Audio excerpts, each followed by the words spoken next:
Muito bem. Livro Sexo e Destino, de André Luiz, psicografia do Chico e Valdo Vieira. Nós estamos na segunda parte, entrando aqui no capítulo número 3. Lembrando que a primeira parte toda foi psicografada por Valdo Vieira e a segunda parte pelo Chico, né? Bom dia, Brasil. Então, nós tínhamos aqui acompanhado, né, todo o trabalho que aconteceu, né, no hospital onde Marita se encontrava hospitalizada.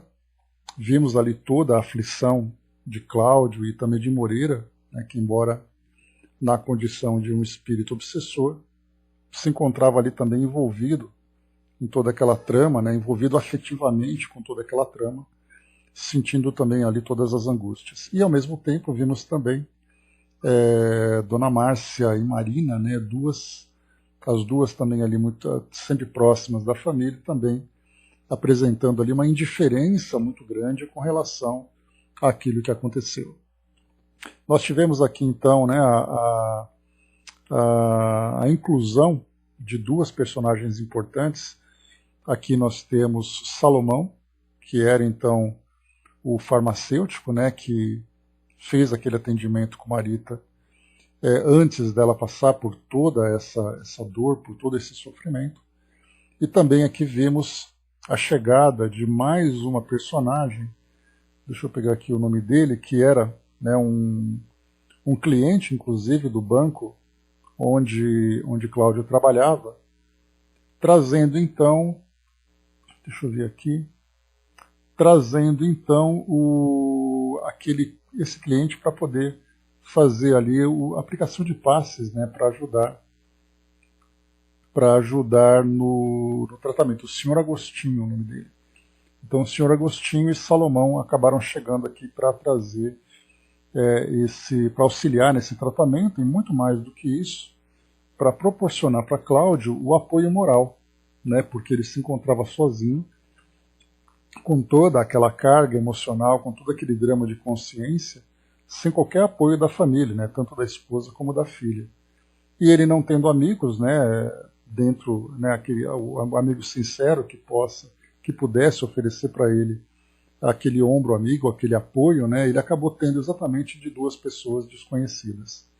Então Salomão, que era o farmacêutico, e o senhor Agostinho, que era cliente do banco, mas era ali espírita, então proporcionava a ele esse apoio fluídico e também esse apoio moral. Bom, vamos lá, capítulo número 3 então.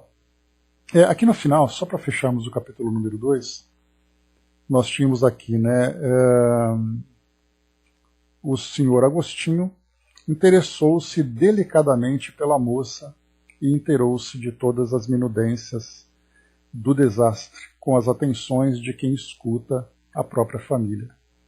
Logo após, entre Cláudio e Salomão, orou emocionada. Suplicou a bênção do Cristo para a menina atropelada, qual se expusesse diante de Jesus invisível uma filha profundamente cara, e em seguida ministrou-lhe passes de longo curso com o devotamento de quem lhe transferia as próprias forças. Cooperamos com ele com o olhar penetrante de Moreira, que tudo anotava como que sequioso de aprender. Aqui nesse trecho, né, nós lembramos no nosso encontro passado, né, a postura mental do senhor Agostinho no momento em que ele fazia ali a aplicação de passes, né? Então, uma entrega completa, uma entrega profunda, uma entrega sincera, fazendo com que não apenas ele mesmo, né, colaborasse naquela, participasse diretamente daquela transfusão de fluidos naquele momento, como também ele possibilitava o auxílio dos espíritos de uma forma muito fluida, sem qualquer tipo de bloqueio. Porque a gente já viu isso, né, nos estudos que nós fizemos, que a postura do médium ele pode facilitar a participação dos espíritos, ou eles podem criar obstáculos, né, a partir da postura mental, a partir da própria conduta na vida, né, porque ele acaba depois tendo né, valores que impedem que esse fluxo de fluidos impregnados com esses valores mais nobres alcance o seu objetivo, porque o próprio médium se torna um obstáculo. A operação saturada de agentes reconstituintes do plano físico infundiu grande bem à moça, melhorando-lhe a condição geral. Relaxou-se-lhe mais intensamente o esfíncter da micção, a respiração desoprimiu-se e conseguiu entrar em sono calmo. Cláudio solicitou a presença da enfermeira e, enquanto a serviçal modificava a rouparia, os três conversaram em saleta próxima. Informado, então, de que Nogueira jamais tivera contato com princípios religiosos, Agostinho ofereceu-lhe o livro que trazia, um exemplar de O Evangelho segundo o Espiritismo, e prometeu voltar na manhã seguinte. Então esse foi o trecho que nós vimos anteriormente. E continuamos aqui então no capítulo número 3. Nogueira, reinstalado no aposento, ensimesmou-se refletindo. Lá fora, a noite de chumbo, e com ele o silêncio, apenas entremeado pela respiração sibilante da filha, né, fazendo aquele barulhinho, né, da respiração. Se fosse unicamente Salomão o interventor inesperado, pensava cismarento, e talvez não se permitiria maior detenção no assunto. Aquele vendedor de remédios que lhe confidenciara os sucessos da noite, inspirando-lhe, aliás, gratidão e simpatia, parecera-lhe excelente pessoa. Entretanto, na simplicidade bonachona com que se apresentava, poderia não passar do crente de boa-fé, lamentavelmente embiocado de superstição, na superstição. Agostinho, no entanto, agitava-lhe o espírito. Comerciante abastado e instruído, não se deixaria enrolar em tapiações. Conhecia-lhe a agudeza de raciocínio, a honestidade. Além disso, possuiria ocupações mais vantajosas em que aplicar atenção e tempo. Então o que ele coloca aqui para nós é que o senhor Salomão, embora fosse uma boa pessoa, tivesse ali toda aquela generosidade, né, na forma como ele atendeu Marita e também a própria família agora, né, junto com Cláudio, ele não inspirava aquela confiança, né, em termos de crenças, né, em termos de apresentar a fé, né, porque poderia uma pessoa simples como ele, poderia simplesmente ser alguém que tem ali a sua religião e que não teria condições, pela capacidade de raciocínio, de mostrar que aquela filosofia que estava sendo demonstrada naquele momento era algo de valor que tivesse ali, que fosse diferente das demais, né, em que nós temos ali os crentes que vivenciam as suas religiões cegamente. Né? Então ele não inspirava essa confiança. Ao contrário do senhor Agostinho, que era um homem que tinha uma posição social, um homem que demonstrava inteligência no trato ali, né, com o seu patrimônio, né, na relação profissional que Cláudio tinha com ele, aí já era diferente. Então é exatamente aquilo que nós temos hoje, né, nas aparências que nós vemos. Você tem aquela pessoa simples que é devota de uma religião, e você tem aquele que trabalha de uma forma racional a filosofia daquela crença. Então o que nós vimos aqui, né, era exatamente ali os dois, pelas posições que eles ocupavam. Um demonstrava ali uma grande bondade, mas poderia ser ali um seguidor como tantos outros, mas o outro, que tinha ali então uma posição diferente, já trazia então uma segurança, né, ou pelo menos uma dúvida, né, será que isso é sério mesmo? Já que aquela pessoa então, é seguidora dessa crença? Que doutrina aquela capaz de induzir um cavalheiro dinheroso a entrar em prece num quarto de hospital, chorando de compaixão por arrasada menina à beira da sepultura? Que princípios impeliam assim um homem educado e rico a esquecer-se no socorro aos infelizes, a ponto de tocar-lhes as matérias fecais, imbuído daquele amor que somente os pais conhecem nas entranhas do coração? Aqui ele fala sobre tocar-lhe as matérias fecais, né, porque Marita se encontrava ali, né, ainda suja, né, por causa dos fluidos, né, que saíam do corpo dela, e ele então ali tocando, né, no corpo dela para poder fazer, né, o devido tratamento, isso não teria nenhum constrangimento para ele. Então isso chamava a atenção, né, da posição que aquele homem tinha diante da menina naquelas condições. Fitou Marita, que dormia, calma, e recordou os 2 homens abnegados que lhe haviam trazido alívio, sem nada perguntar. Ele, que jamais se aproximara de ensinamentos religiosos, habitualmente tratados por ele com manifesta desconsideração, acolhia-se agora a vastas séries de porquês. Abafado, agoniava-se com a sede de algo. Sem o apoio fluídico de Moreira, que dedicava todas as energias à moça em decúbito, lembrou o cigarro, mas dizia de si para consigo que não era mais o cigarro o objeto que desejava. Aspirava a sair, correr ao encontro de Agostinho e Salomão, a fim de perguntar-lhes pela fé em Deus. Anelava inteirar-se de como conseguiam entesourar tanta crença. Ambos haviam suavizado a opressão que lhe supliciava a filha. Naquele instante indagava a si mesmo se não era igualmente digno de piedade. Marita repousava no sono das vítimas, que a justiça resguarda na paz inviolável da consciência, enquanto que ele se atormentava na vigília dos réus. Reconhecia-se enfermo da alma, náufrago que afundava no redemoinho do desespero. Queria agarrar-se a alguém, a alguma coisa. Singela raiz de confiança mantê-lo-ia à margem da queda total. A solidão asfixiava-o, tinha fome de companhia. Então nós vimos, como eu comentei no início na nossa introdução, a condição dele, de um homem solitário, porque assim era a sua condição na própria vida. O que ele fazia era tudo por influência, por recursos que ele possuía, mas a gente viu até agora, por aquilo que foi descrito, que a vida dele nada mais era do que a busca por prazeres, por pessoas que se vendiam ou se aproximavam por interesses, mas nada de sinceridade. Naquele momento capital da sua vida, ele se viu exatamente dentro da sua realidade, que nem a própria família fazia parte do seu círculo mais íntimo. E aqui nesse caso, então, após ele ter sido assistido por esses 2 companheiros que se aproximavam, ele começou a ter ali uma sensação diferente. Alguém que se aproxima simplesmente pelo desinteresse e pela caridade. E ele mesmo sendo envolvido também nessas mesmas vibrações, já que era a filha dele, naquele momento que recebia essa atenção. Então por consequência, ele também se viu envolvido naquela tensão, da generosidade daquelas 2 pessoas.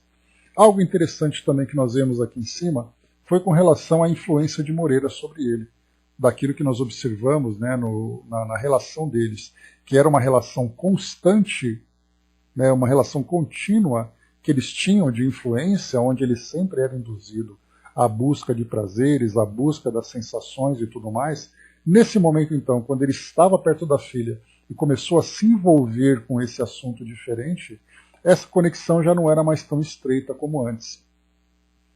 E aqui, então, a gente percebe que, primeiro, ele não tinha mais o apoio fluídico de Moreira. Primeiro porque o próprio Moreira se encontrava agora dirigido para o trabalho fluídico, que era constante. Ele se tornou realmente um guardião de Marita, fazendo ali aquela transfusão contínua de fluidos, ainda que fossem fluidos de acordo com as suas características. Mas ele fazia isso agora com toda a sinceridade para realmente ajudar. E ao mesmo tempo nós tínhamos Cláudio, que também tinha mudado agora o seu padrão vibratório.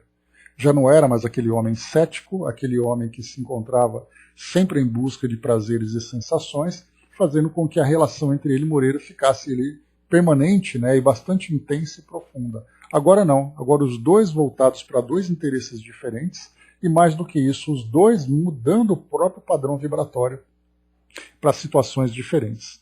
E aqui mostrava então que ele sentia aquela agonia, aquela sede de algo.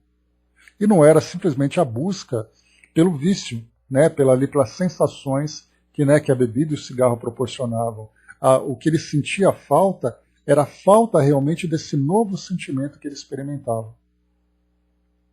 E aí que nós começamos então a perceber os primeiros respingos do que é o sentimento de felicidade, da felicidade do espírito. Claro que para ele aqui se encontra muito longe, mas nós poderíamos dizer assim que seria como se fosse um indivíduo isolado no meio de um vale, coberto por uma densa neblina, e ele começa a ver ali uma claridade que começa a aparecer no meio daquela neblina, né, aparecendo ali para ele o sol, quando ele viveu durante tanto tempo nessa escuridão. Então, essa primeira sensação que ele começa a sentir é para ele ali o estímulo para o início, mas não é o suficiente. A gente vê, né, nos relatos que André Luiz traz para nós, assim como também outros tantos espíritos que vão descrevendo para nós a vida no mundo espiritual, muitos espíritos que começam a ter esse início de sensação, mas ela acaba não sendo o suficiente diante das tendências negativas que eles ainda trazem. Ou não apenas das tendências negativas, mas muito mais do ambiente e das influências que eles sofrem. Quantas e quantas vezes nós vimos aqui André Luiz relatando na equipe onde ele participava, né, uma estratégia de auxílio que era isolar um espírito do grupo onde ele se encontrava, porque a gente lembra que no grupo ele acaba expressando o pensamento daqueles espíritos. E muitas vezes ali, né, aquele grupo voltado, né, ainda para as viciações, para as vibrações inferiores. Então, naquele momento, ele não é capaz de manifestar por si mesmo esse desejo de mudança. Mas aí nós vimos, por exemplo, Gregório no livro Libertação e outros espíritos, então, que se mostravam como sendo algozes, como sendo espíritos perigosos, espíritos assustadores, no momento em que eles são isolados daquele ambiente, daquele grupo, e eles começam a ser trabalhados com esse sentimento nobre, eles acabam se entregando. Um livro que retrata bem isso é o Aconteceu no Centro Espírita. Nesse livro a gente tem ali aquele grupo de espíritos que estão ali escalados, né, designados para trazer prejuízo para aquela instituição, influenciando os seus trabalhadores. E aí então aquele grupo de espíritos que trabalham em prol da instituição procuram então isolar aqueles espíritos que são os perturbadores, e no momento em que eles são isolados e trabalhados psiquicamente, eles esboçam um verdadeiro desejo de se transformarem e são então conduzidos para as casas de auxílio, provocando naqueles que são os responsáveis pela perturbação aquela grande revolta, chamando de covarde, de traidores e tudo mais. Então aqui nós começamos a perceber em Cláudio uma mudança, que é essa mudança, essa sede de querer conhecer mais. É a sua consciência que começa então a despertar. É claro que a gente vai encontrar um contexto aqui bastante interessante, porque ele demonstra essa vontade de sentir esse novo sentimento por causa das circunstâncias em que eles se encontram, da dor, do sofrimento, né? Então a gente já comentou sobre isso também, que até mesmo, né, no momento de prece, a prece se torna mais intensa, se torna mais profunda e verdadeira no momento que você está sofrendo. Porque enquanto você vivencia aquele momento de alegria, a prece flui de uma forma automática. Então é nesse momento de maior intensidade, ou nesses momentos de maior intensidade, em que realmente ali aquela queda de joelhos e a postura da mão e a elevação do pensamento se torna realmente mais profunda. E aqui então nós vemos exatamente nessa circunstância a filha na beira da morte, a consciência dele, né, desabando sobre ele, e aí então ele encontra, né, esse fio de luz, de esperança que começa a se aproximar dele. Então é o arrependimento, né? Nós já conversamos sobre isso, que é muito comum, né, na porta de delegacias, aquelas pessoas que cometeram erros e foram presas, elas demonstram arrependimento, mas se tornam arrependidas porque foram presas. Se tivessem livres, elas continuariam praticando seus crimes. Então aqui é um começo, mas esse começo não significa o início de uma verdadeira mudança.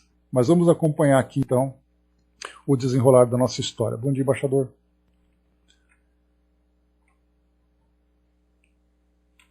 O Brás colocou aqui, né, deixa eu ver, né, que triste foi o drama da mãe e da filha, né, os segredos dos reajustes. Tudo sobre o domínio das leis sutis, né, basta ter a vaidade para de um para a porta abrir. Pois é, Brás. Né, quando a lei atua, surge a pré-consciência. Né? Exatamente, né? Então, assim, é quando começa a demonstrar essa fresta que começa a se abrir nessa porta da consciência. Mas ainda tem muito ainda para se trabalhar. Né? Vamos lá então. Aspirava sair, correr ao encontro de Agostinho, né? Aqui nós lemos aqui, então, ele tinha fome de companhia. E a gente viu assim que era uma fome de companhia, mas uma companhia diferente. Não era aquela que ele estava habituado, que era exatamente ali aquelas de interesse, aquelas de prazeres, de sensações inferiores. Era realmente agora uma companhia diferente. Sugeri-lhe a leitura, André Luiz aqui então, né, induzindo-o a essa ideia, que ele abrisse o volume com que fora brindado. O livro conversaria em silêncio, ser-lhe-ia companheiro, não se comprometesse a dirigir-lhe de vez todas as instruções, não se comprometesse a digerir-lhe de vez todas as instruções, consultasse trechos aqui e ali, respigasse ideias, selecionasse conceitos. Então a ideia era, né, abre o livro, vai lendo trechinhos, pedaços, né, não se concentra naquela leitura metódica porque não era o momento. Para que essa leitura metódica acontecesse, há necessidade então de um planejamento, de um ambiente adequado, de uma capacidade de reflexão. Nesse caso aqui, era apenas ali, né, aqueles salpicar ideias novas para que ele pudesse renovar os seus pensamentos. Então essa era a proposta de André Luiz para que ele, tendo então ali, né, o interesse realmente despertado, aí sim começaria esse planejamento para um estudo mais adequado. E na verdade isso aconteceu com todos nós, né? Quantas ideias vieram assim, apenas flashes na nossa mente, e a partir dessas ideias a gente começa então a organizar, né, o nosso interesse em realmente aprender, e nós acabamos então nos dedicando a isso. Assimilou-me a indução e tomou a brochura, compulsando-a. Então ele começou a ler compulsivamente, né? Ainda assim tentou reagir. Acusava-se incapaz, inquieto. Não retinha a menor parcela de serenidade para ler com aplicação ao assunto. Insisti, porém. É porque quando a gente começa a ler um livro como esse, que traz conceitos que muitas vezes pesam na nossa consciência, a vontade é fechar o livro e parar de fazer essa leitura, porque ela pode ser bonita, mas naquele momento ela acaba machucando. André Luiz então insistiu. Os dedos nervosos tatearam o índice. Relanceou o olhar através das legendas. No capítulo 11º, esbarrou com um item sob o título Caridade para com os inimigos. Aquelas sílabas invadiram-lhe o cérebro atribulado, quais gazuas de fogo. Sentia-se descoberto por tribunal invisível. Sim, monologou desconsolado, é imprescindível examinar-se. Na própria conceituação, qualificava-se por malfeitor, foragido da grade. Durante o dia inteiro fora visto e acatado ali sob aquele teto, como sendo o pai carinhoso, mas sabia-se estuprador, filicida. O filicida é aquele que mata o próprio filho, né? Carregava a dor irremediável de haver impelido a filha querida à loucura e à morte. Que condenações enfileiraria aquele volume contra ele? Merecia escutar a própria sentença, junto daquela que lhe cairia sob o golpe aniquilador. Então, quando ele leu ali a palavra inimigo, né, ele mesmo já se classificou como inimigo e já começou então a listar ali os seus crimes que ele tinha praticado contra a própria filha, né, da sua responsabilidade de levá-la àquela condição de loucura e até a morte a partir daquele suicídio, já que a gente lembra que a ideia dela ter saído daquele banco onde ela se encontrava ali entorpecida por aqueles medicamentos, saindo em direção à rua, para eles isso não existia, porque a ideia dela ter sido atropelada foi realmente a intenção do suicídio, e não como um acidente, como a gente acompanhou aqui da perspectiva de André Luiz e Félix, né, irmão Félix, que acompanhavam, vendo que realmente foi um acidente. Mas diante de tudo aquilo que ela vivenciou e o acidente que aconteceu, era realmente ali um suicídio. Então isso pesava muito mais. Procurou a folha indicada e, ó surpresa, o livro não lhe amaldiçoava a presença. Leu e releu, chorando aquelas frases que ressumavam brandura e entendimento. identificou-se à frente de um apelo à fraternidade e à compaixão, que não pintava os delinquentes por seres infernais, ausentes da órbita do amor divino. A pequena passagem concitava a tolerância e terminava rogando preces a benefício dos que sucumbem na voragem do mal. As lágrimas borbotaram-lhe mais profundamente dos olhos. Aquelas palavras chamavam-no à razão. Percebia que o mundo e a vida deviam estar banhados de profunda misericórdia. Classificava-se por matador e achava-se ali, reconsiderando o próprio caminho com suficiente lucidez para analisar-se e pensar. Aquele primeiro contato com as verdades do espírito fendia-lhe de alto a baixo a cidadela do ateísmo. Então ele lendo esse texto, então aquela carapaça que ele usava do ateísmo, da descrença a qualquer coisa relacionada ao divino e ao espírito, começou então a ruir, começou a rachar a partir do momento em que ele começou a ter contato com essas novas ideias. Para muitos de nós, a gente vai encontrar aqui algo bastante interessante, que no caso dele aqui, essa carapaça que ele tinha, que era do ateísmo e da descrença, do apego, do materialismo, das sensações mundanas e tudo mais, para ele foi realmente um impacto. E diante daquela circunstância, houve realmente aquela ruptura que começou a se mostrar. Para muitos de nós, isso começou a acontecer de uma forma muito lenta, de uma forma muito sutil, e podemos dizer até de uma forma muito macia. Porque nós vivíamos muitas vezes olhando o mundo por uma perspectiva sem muitas crenças, não pela resistência àquilo que diz respeito ao espírito, mas por falta de contato, por falta de experiência. Aos poucos nós começamos a ter contato. Mesmo assim, nós começamos, por exemplo, para nós que não saímos do ateísmo e fomos para o espiritualismo, mas nós saímos de outras crenças, outras filosofias, a maioria de nós aqui, e passamos a entrar em contato com essa nova filosofia. Então foi uma fase de transição muito tranquila, porque as religiões que nós abraçávamos, embora ali trazendo a sua filosofia, que hoje nós temos um pensamento diferente, elas existiam e nos conduziam por esse caminho de desenvolvimento de valores, de conscientização a respeito dessa imortalidade do espírito, já que a própria filosofia espiritualista traz essa imortalidade. A forma como cada espírito vai dar continuidade na sua existência é o que difere de uma filosofia para outra, em que umas vai trazer para nós céu, inferno, purgatório, outras vão trazer ali a absorção por Deus a partir do panteísmo, outras vão trazer para nós essa dinâmica que a doutrina espírita vai mostrando. Então, sair do ateísmo para chegar no espiritualismo, muitas vezes é um caminho difícil, longo, pela resistência que se apresenta. Há aqueles que não acreditam porque não concordam com as filosofias atualmente divulgadas. Mas a partir do momento em que algo toca a sua razão, ele simplesmente sai de uma posição e passa para outra. Aqui no caso de Cláudio a gente vai encontrar aqueles casos mais complicados. Porque ele simplesmente negava a religião porque ele valorizava aquilo que o mundo oferecia para ele. E aí diante da dor é que ele começou a ter essa consciência. Então, nesse caso, como André Luiz coloca aqui, nesse termo, da forma como ele apresenta para nós, que o contato com as verdades do espírito fendia-lhe, rachava de alto a baixo a cidadela do ateísmo. Então, para ele foi um impacto que começou realmente ali a trazer aquela claridade que até então ele não conhecia.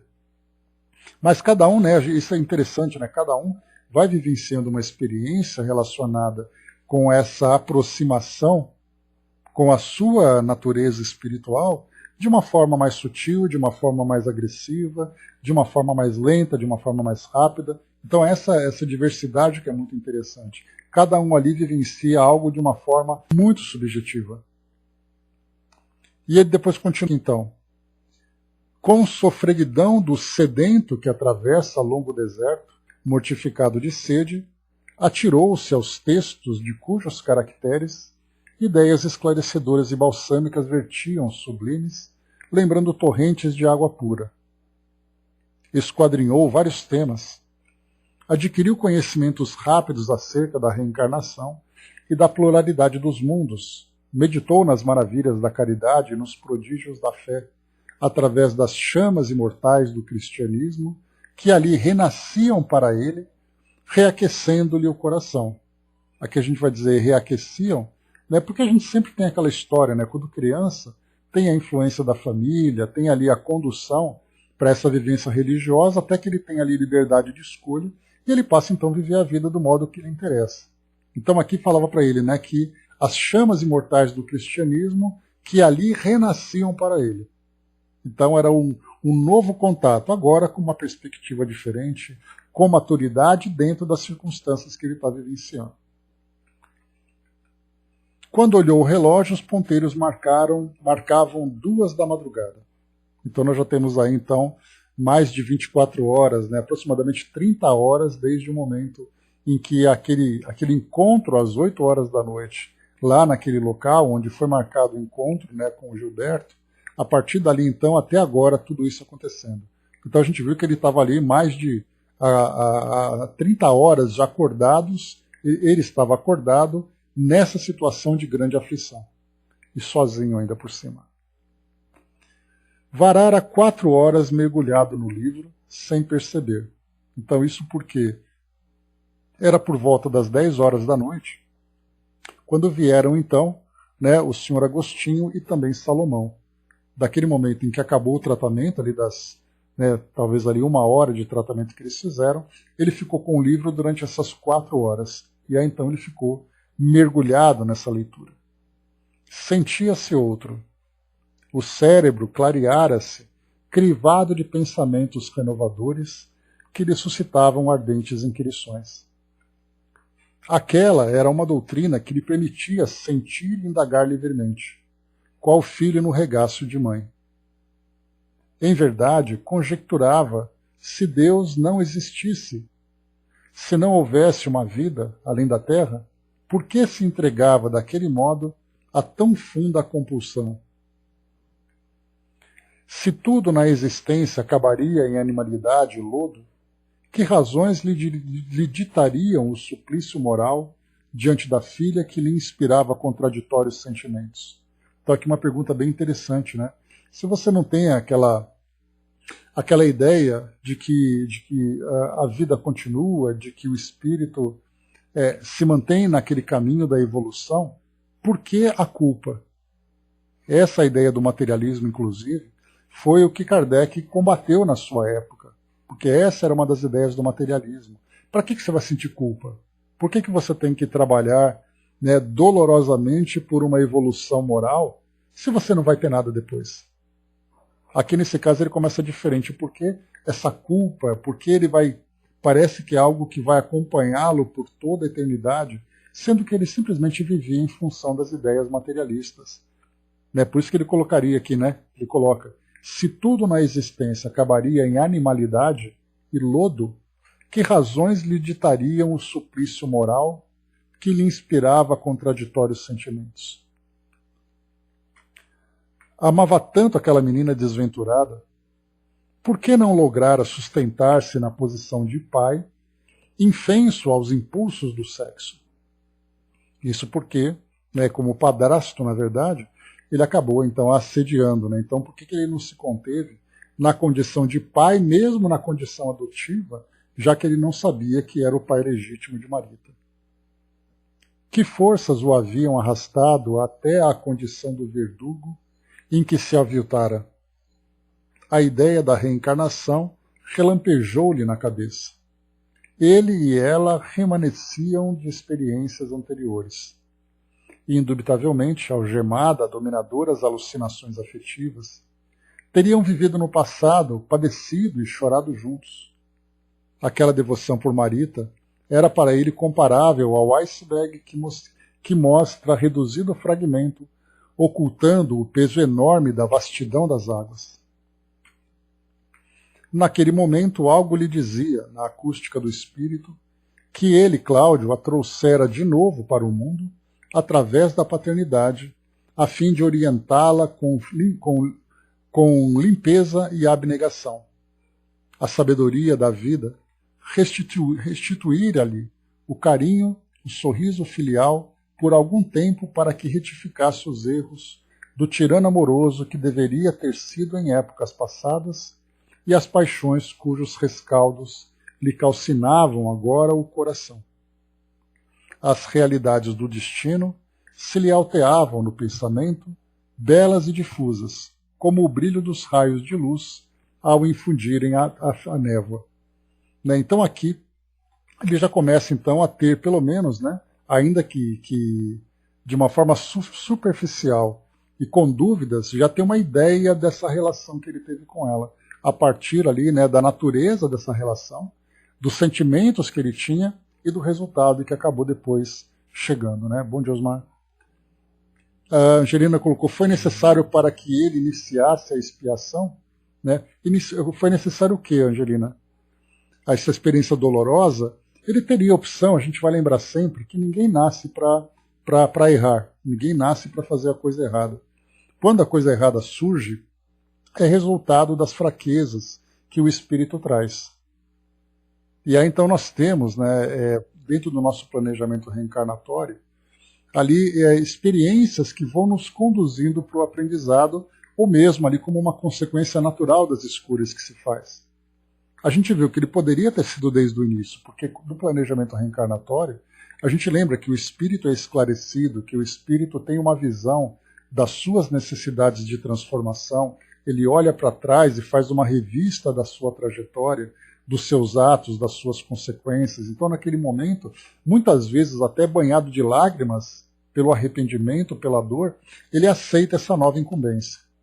Mas aí então ele reencarna, a sua consciência traz ali, né, as impressões do passado, mas ainda traz também, né, o peso das suas tendências, e ele tem opção ali ele tem ali dois caminhos, né? O caminho em que ele consegue realmente conter essas tendências e fazer cumprir o seu planejamento, ou ele se entrega às suas tendências e o planejamento, então, muitas vezes acaba, né, sendo violado e ele acaba agravando ainda mais as suas condições.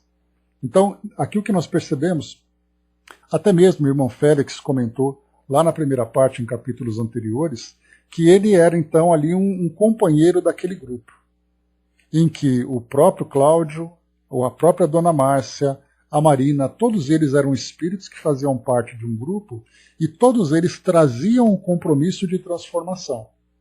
Mas ele se entregou então a esses interesses, Dona Márcia se entregou também a essas futilidades. E ele então, irmão Félix, se via naquela condição de um irmão que sofria muito por ver aqueles que eram, né, os seus tutelados, digamos assim, já que ele se apresentava ali na condição de um amigo da família, né? Então a gente lembra que existe ali o espírito protetor, o anjo da guarda, e existem aqueles espíritos familiares que trabalham junto desse grupo, visando o crescimento, o desenvolvimento de todos. E ele se mostrava muito frustrado com isso. Porque todos aqueles que estavam fazendo parte, que faziam parte daquele grupo, estavam fracassando de uma forma mais ou menos intensa, mas estavam fracassando. E ele, nesse caso aqui, mostrava a situação mais grave.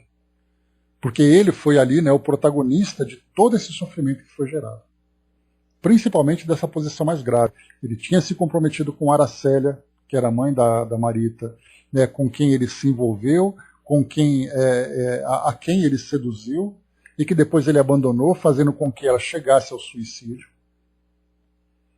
Depois ele teve a filha, que ele tratava depois ali com certa, né, com uma certa indiferença depois da revelação de que ela era adotiva, a relação deles mudou. E depois então ele se tornou esse assediador dela. Então olha só os pesos que ele vai carregando. Ele não reencarnou para fazer isso. Ele reencarnou exatamente para fazer o contrário. Que é o que começa aqui então a despertar na consciência dele, a partir do momento em que ele começa a ter essa ideia da reencarnação, da pluralidade das vidas, das nossas existências. Né? Então, por isso, então, ele começa já a ter uma ideia diferente. E nesse questionamento, por exemplo, ele vê assim, né? Aqui novamente, naquele momento, algo dizia na acústica do espírito que ele, Cláudio, a trouxera de novo para o mundo através da paternidade, a fim de orientá-la com limpeza e abnegação. A sabedoria da vida restituiria-lhe o carinho no sorriso filial por algum tempo para que retificasse os erros do amoroso, que deveria ter sido em épocas passadas, e as paixões, cujos rescaldos lhes calcinavam agora o coração. Então o compromisso dele era acertar, e aqui ele traz essa suposição de que no passado ele teria sido um tirano amoroso. Então era aquele homem controlador, era aquele homem dominador, e depois agora eles mudam a configuração nessa encarnação, em vez de vir na condição de homem e mulher, vem na condição de pai e filho. Pai e filha.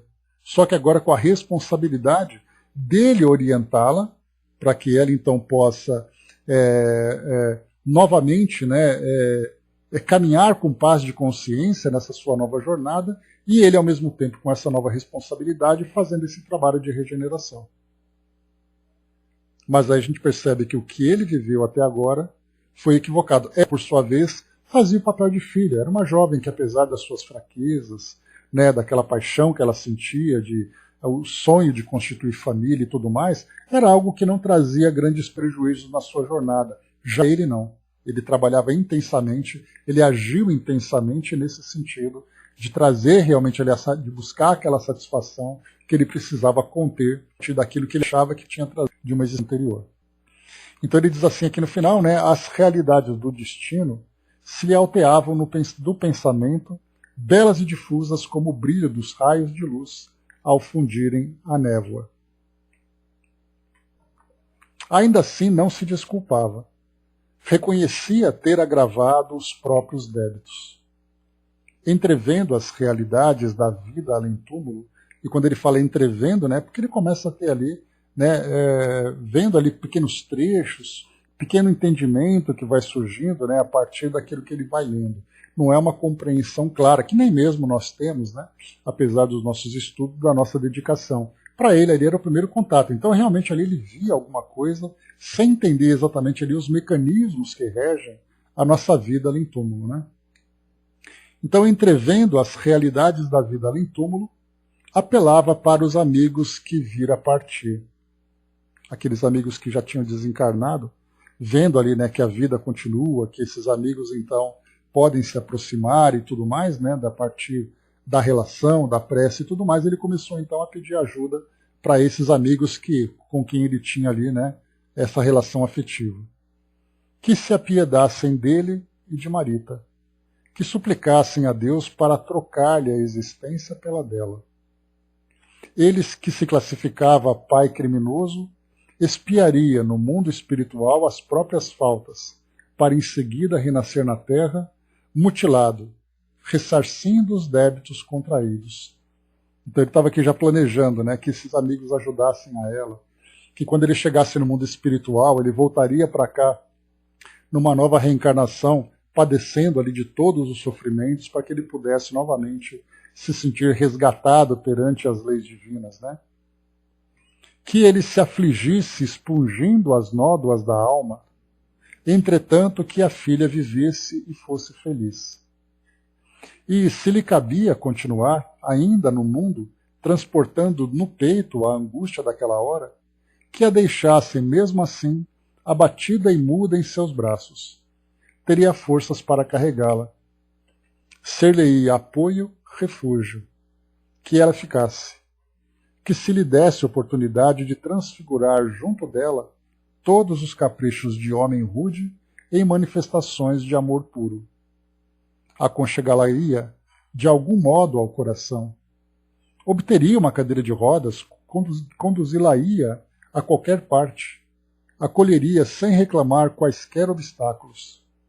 Entretanto, implorava a providência divina poupasse Marita ao gládio da morte, para que não lhe faltasse a ele o ensejo de reajuste e reparação. Então vimos aqui que ele já começa realmente a partir dessa conscientização, que o sensibiliza naquele momento de grande dor, realmente o desejo de mudança. Começa a realmente aparecer alguma coisa sincera em sua consciência, em seu coração. Abracei-o sugerindo-lhe esperança, disse aqui André Luiz, que não esmorecesse, confiasse. Quem estaria na terra sem problemas? Quantos naquela hora, naquela mesma hora, em outros lugares, se achariam em lutas semelhantes? Aquele volume que lhe sacudia o pensamento se mantinha ali, qual sinal de trânsito na estrada do destino. Valia interpretar o remorso por marca vermelha, suscitando parada. Interessante aqui, né, na estrada do destino, tem ali um semáforo e acende ali a luz vermelha, dizendo para que ele pare e comece ali então a reformular ali a sua trajetória. Conviria frear o carro dos próprios desejos e pensar. Todos atingimos um dia de reconciliação com a própria consciência, que não desertasse da luz que lhe acendiam na marcha. Aqui, antes da gente continuar, é importante lembrar que a gente vê aqui o Cláudio mostrando esse desejo de transformação, mas ao mesmo tempo também sendo esmagado pela própria consciência. Então eu me lembro de um espírito amigo que ele dizia, que muitos espíritos chegam do outro lado com tamanha culpa que já planejam a próxima encarnação mutilados, na miséria, esquecidos, com todos os tipos de sofrimento, para que ele possa expurgar as culpas tão dolorosas. E é aí que entra o papel, então, dos amigos espirituais, que dizem, para ir com calma, para ir com tranquilidade, fala sobre a misericórdia de Deus, da oportunidade de resgate que ele tem, através do trabalho e não através da punição. Então vem todo aquele trabalho psicológico para poder fazer com que nós entendamos que é através da reconstrução que o espírito alcança a felicidade, e não simplesmente se afundar num poço de sofrimento. Porque essa é a tendência, naquele momento de desespero, de drama de consciência, a vontade que os culpados trazem é a vontade de sofrer, de desaparecer. É daí que o remorso tortura a consciência. Mas aí então vem o trabalho do perdão e do auto-perdão, fazendo com que tenha a oportunidade de se resgatar e de recomeçar essa nova trajetória. Porque realmente o remorso e a culpa são duas forças muito incapacitantes. Porque tortura a consciência, o indivíduo fica imobilizado. E é então que esse trabalho de auto-perdão, que é um trabalho extremamente valioso que é feito no plano espiritual, para fazer com que os espíritos que chegam nessa condição parem, reconsiderem, façam uma análise, se recarreguem de forças para reiniciar essa jornada de reconstrução de si mesmo. André colocou, interessante essa imagem da estrada do destino. É o que precisamos fazer, O sinal vermelho nos exige parar e refletir sobre os nossos atos, o que muitas vezes não fazemos, Muitas vezes nós somos aqueles motoristas inconsequentes e destrambelhados pelas estradas da vida, André? Capotando, batendo, trombando e tudo mais, Ultrapassando os sinais que vão se abrindo. E são esses sinais que são exatamente ali os alertas da nossa consciência. Já que as leis de Deus, conforme nós vimos ali no Livro dos Espíritos, se encontram registrados na nossa consciência. Basta que nós prestemos atenção nos sinais que ela emite. Se nós seguirmos esses sinais, então tem sinais, placas de trânsito, sinalização na rua, quer dizer, a estrada para nós não é uma estrada aberta para a gente fazer o que bem entender. Os sinais estão todos ali. Basta que você dirija com prudência, com atenção, seguindo aquelas regras que foram estabelecidas por nós mesmos, já que nós buscamos essa afinização com as leis divinas. O soldado lembrou ali, isso pode gerar ansiedade, trocar o negativo pelo positivo, se doar, construir. Aí a gente vai lembrar, soldado, de uma passagem do livro O Céu e o Inferno, que nós estudamos, sobre os espíritos endurecidos. Quando a gente fala sobre esse espíritos endurecidos, nós não falamos de espíritos raivosos, nós falamos em espíritos que ficam paralisados diante da vida. E esse endurecimento é a resistência que eles apresentam para se modificarem. E ali então nós vamos encontrar, me lembro de dois espíritos que nós já estudamos no final dessa sessão lá das entrevistas, em que Kardec faz ali então, conversa com essas duas mulheres, e elas são absolutamente apáticas perante a vida. Perderam completamente o interesse. Então elas vivem de qualquer jeito, do jeito que dá, se viveu tá bom, se não viveu tá bom e tudo mais, né? E eu me lembro que eu não me lembro se foi São Luís que trouxe isso, essa orientação, e ele falava exatamente sobre isso. Se você pega um espírito que é raivoso, um espírito obsessor, por exemplo, ele traz uma força destrutiva muito forte dentro dele. E que através do despertamento da consciência, essa mesma força que é destrutiva se transforma numa força construtiva. Agora, quando você pega um espírito apático, ele não tem força. Esses são os mais difíceis de serem trabalhados. Então, aquele espírito que acaba depois sendo drenado, exato, essa transmutação de força, você muda de uma polaridade para outra. Agora, aquele espírito que acaba sendo depois ali drenado pela culpa, você reconstituir nele a vontade de recomeçar é muito mais difícil do que você mudar a polaridade de um indivíduo. Então essa culpa, por isso que a gente coloca que a culpa e esse drama de consciência são duas forças incapacitantes, porque faz com que o indivíduo perca qualquer motivação de começar, de continuar, de trabalhar. Ele não tem essa vontade. Aí então vem esse grande drama. Então por isso esse trabalho, né, de você mudar a ideia, de você trabalhar a consciência de um indivíduo, é um trabalho importante. Muitas vezes nós temos ali espíritos que vão durante 2, 3 encarnações nesse mesmo processo.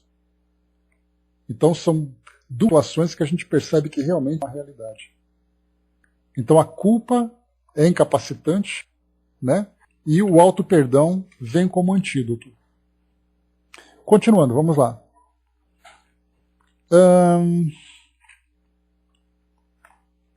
Deixa eu só ver aqui. Tá. Que ele meditasse, André Luiz coloca aqui só para a gente poder retomar, que ele meditasse, concluindo que se nós outros, os homens imperfeitos, já conseguimos adicionar compaixão à justiça, por que motivo Deus, que é o amor infinito, haveria de exercê-la implacável? Ali transpunhamos a escuridão da noite. A alvorada não tardaria e, com ela, o sol diurno que chegava sempre novo.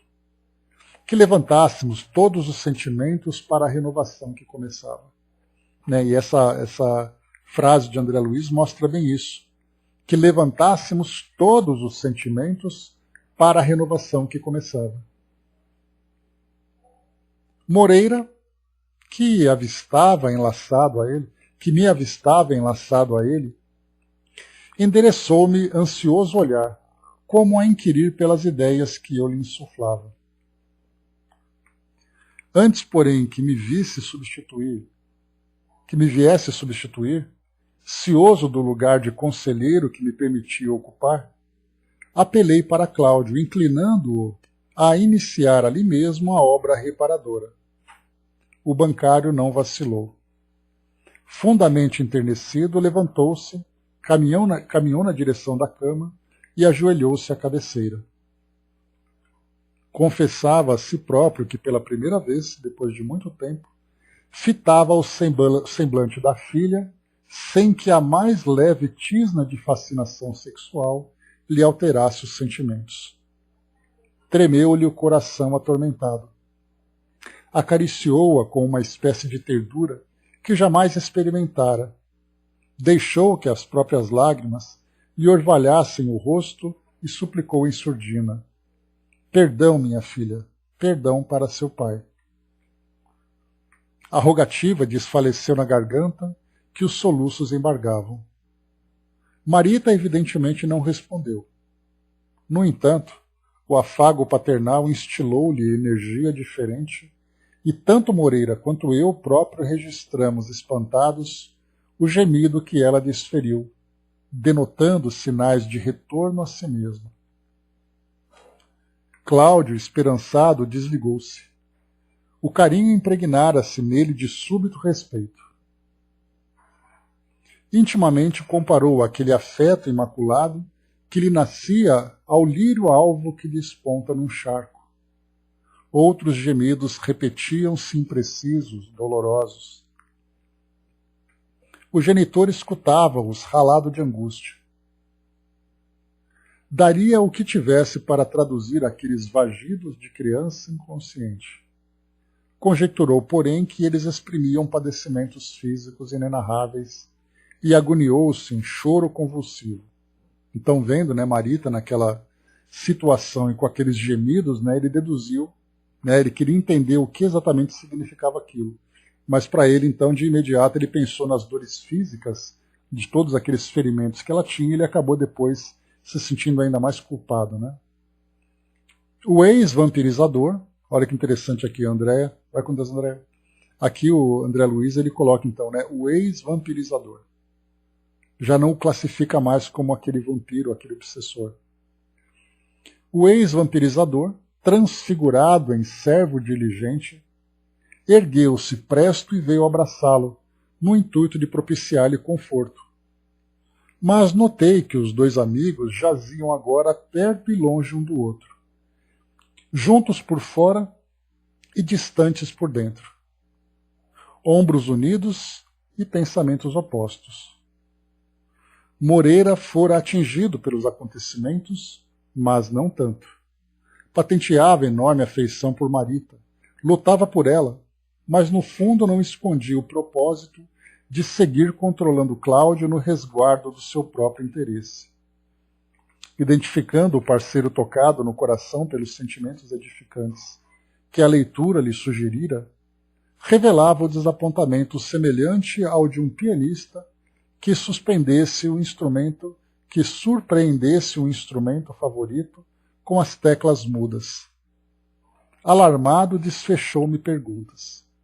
Sosseguei-o, afirmando que o cérebro de Nogueira se anulava naquele instante por arrasadoras comoções. Entanto, no íntimo, certificava-me de que ele havia dado um passo adiante e de que o companheiro menos feliz deveria elevar-se no mesmo diapasão para desfrutar-lhe a convivência, se não quisesse perder-lhe a companhia. Então é interessante que a gente perceber que, naquele momento de sofrimento, o Moreira veio consolar Cláudio. Mas o detalhe é que ele não achou ali a sintonia. Ele não conseguiu transmitir para aquele que era o seu grande parceiro aqueles mesmos sentimentos. E nessa dúvida, né, nessa situação em que ele se sentiu bloqueado, vieram então essas tantas dúvidas que André Luiz acabou mostrando. Que Cláudio já mostrava o início dessa apresentação. E que se ele quisesse continuar desfrutando da companhia de Cláudio, ele também precisaria mudar as suas intenções, mudar o seu próprio padrão. A mente do bancário emergia daquelas horas reduzidas o estudo compulsório, sob a tormenta moral, ao jeito de paisagem quando varrida de terremoto. Nenhuma analogia com o que era antes. Em razão disso, enfadava-se o outro melindrado triste. Então já não era mais o mesmo homem que o Moreira encontrava em Cláudio. Era uma pessoa diferente. Apesar, né, como André Luiz coloca aqui bem interessante, a tormenta moral ao jeito de paisagem quando varrida de terremoto. Então é aquela paisagem, né, daquele ambiente completamente remexido, completamente destruído, depois desse grande terremoto moral que ele vivenciava. Porque enquanto ele vivia a vida dele naturalmente, sem nenhuma consequência mais grave, ou pelo menos uma situação, uma consequência que o sensibilizasse, que mexesse com sua cabeça, porque, por exemplo, com Aracélia, ela cometeu suicídio e ele deu pouca importância. Então, mesmo ele sendo ali, né, tendo essa responsabilidade por aquele ato, ele sabendo ou não sabendo, ele não deu muita importância. Imaginemos, então, todas as relações, todas as pessoas que de alguma forma se aproximaram e ele tirou proveito. Até aí não teve problema nenhum. Então esse foi o grande terremoto que mexeu com a sua consciência. E com essa mexida ele acabou então mostrando esse real desejo de transformação. Foi aí então que Moreira percebeu que agora ele estava, pelo menos naquele momento, desconectado com aquele que era o alvo da sua conexão. E aí a gente vai lembrar que essa relação, que nós ainda não conhecemos, a relação de por que Moreira tinha essa conexão tão estreita com ele, Cláudio, e com a família de um modo geral, quem eram esses dois espíritos no passado, por que eles estavam juntos agora. Mas nesse momento a relação, então a conexão entre eles se rompia. Então ele se mostrava aqui, né? Melindrado, triste e enfadado. Mesmo assim, Moreira retomou o trabalho de manutenção da jovem prostrada.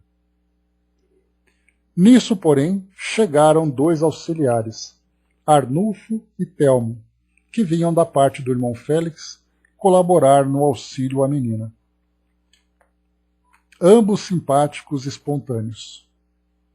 Apresentei-os ao mantenedor magnético, nesse caso aqui Moreira, surpreso, cuja posição espiritual reconheceram de pronto.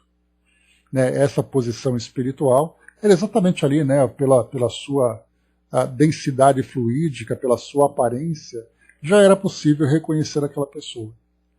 Contudo, na gentileza característica dos corações generosos, envidaram todos os esforços para não constrangê-lo com qualquer linha divisória de tratamento. Rodearam-no de otimismo e bondade, qualificando-o na categoria de colega estimável.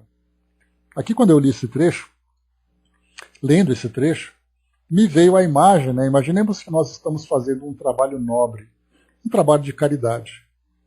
E alguém que faz parte daqueles que são assistidos por essa caridade, aqui no nosso mundo hoje nós vamos ver alguém muitas vezes sujo, mal vestido, que tem ali uma fala característica do ambiente onde ele vive, muitas vezes com um odor não muito agradável, mas essa pessoa, então, tomada de uma boa e sincera vontade, começa então a ajudar, carregando caixas, ajudando ali, chamando pessoas, organizando alguma coisa.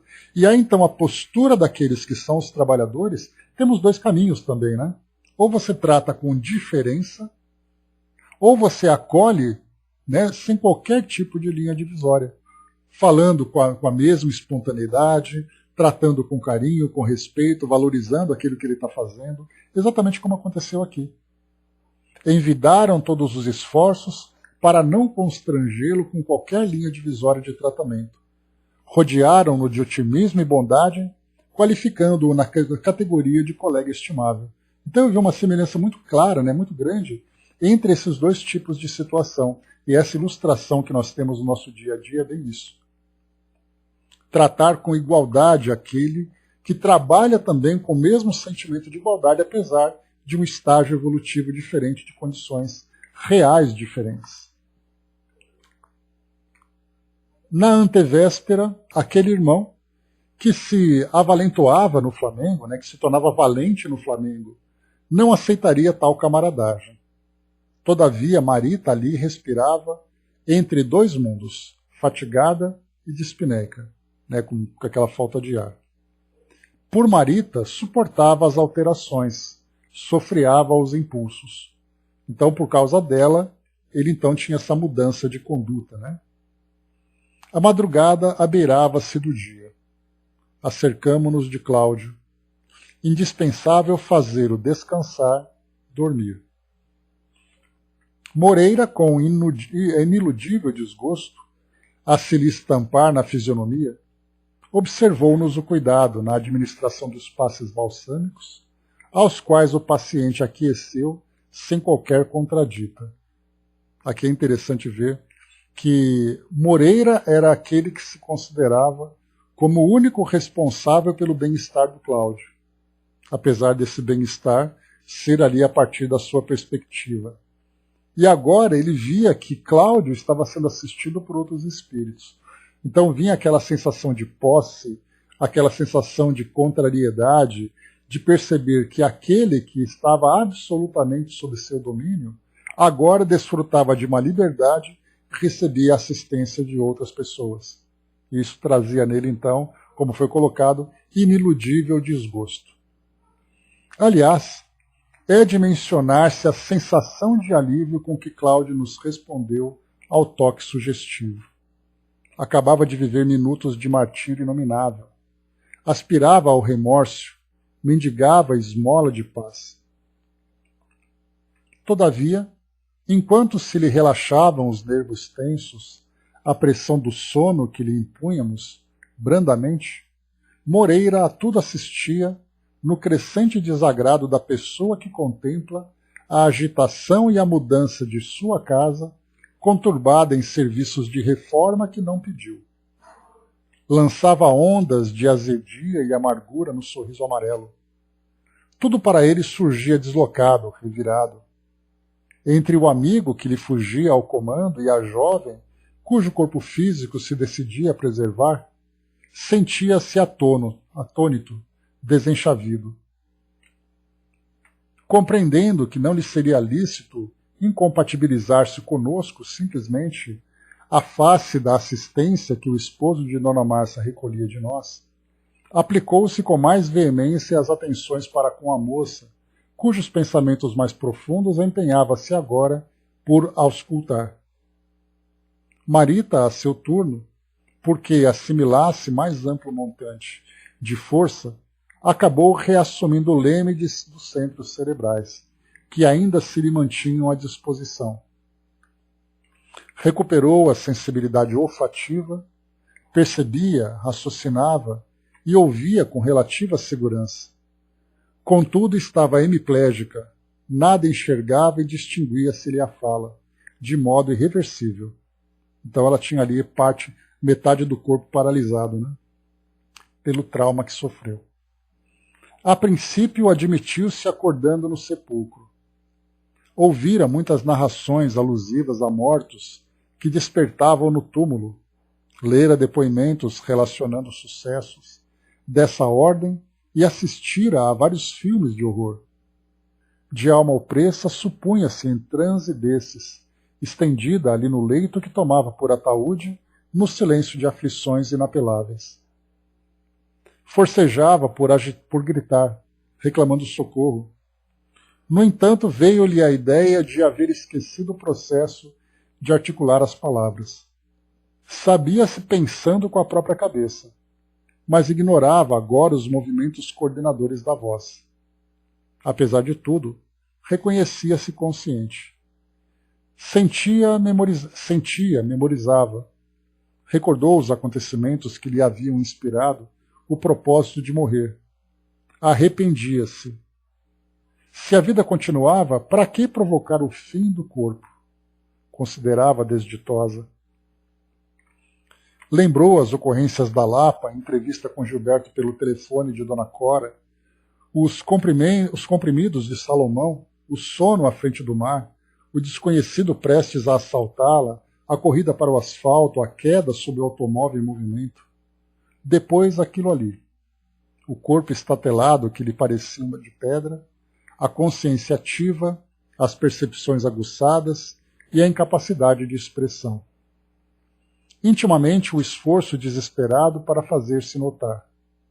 No entanto, sentia-se entalada por gargalheira de chumbo. Irritou-se debalde, ou seja, irritou-se inutilmente. Fremia de impaciência, de espanto, de dor. Mágoa e revolta, petitórios e indagações esmaeciam-se-lhe manifestos no âmago do ser. Por mais se empenhasse a chorar, desoprimindo-se, as lágrimas se lhe represavam no peito sem nenhum canal que lhe extravasasse as agonias. Os olhos, tanto quanto a língua, se lhe figuravam desligados do corpo. Estaria morta, perquiria a jovem num misto de perplexidade e sofrimento, ou quase a morrer. Escutou os passos da enfermeira de plantão e registrou a respiração sibilante do pai, sem a possibilidade de identificar-lhes a presença, e em vão tentou pedir explicação para o cheiro nauseante que a cercava. Transcorrida 2 horas de angústia recôndita, que Moreira assinalava com acuidade e precisão, a moça como que se aquietou, mentalmente, e perscrutando-lhe por minha vez o campo íntimo, notei que se fixava lamentavelmente em Marina. O companheiro desencarnado, que até então se fazia suporte psíquico de Cláudio e que necessitava de base moral para garantir o próprio reequilíbrio, encontrou o pasto robusto à nova desorientação. Descobriu o perigo sem poder conjurá-lo. Então aqui agora a gente depois deixa para continuar no nosso próximo encontro, que aqui agora a gente vai entrar, numa nova fase dessa situação que agora nós acompanhamos, né? Então Marita começava então aqui já a despertar a consciência. Rapidamente os pensamentos desorganizados começavam a surgir, fixando principalmente ali nas experiências que ela vivenciou nas últimas horas. E nesse caso aqui, baixando o seu padrão vibratório e estando ali sendo assistida por Moreira, já começa ali então a se estabelecer uma nova relação mental entre elas e que André Luiz percebeu aqui, né, com bastante clareza. Então nós veremos aqui no nosso próximo encontro, dando continuidade aqui ainda nesse capítulo número 3, nós estamos aqui na página 198 e nós vamos até, na verdade aqui, deixa eu ver,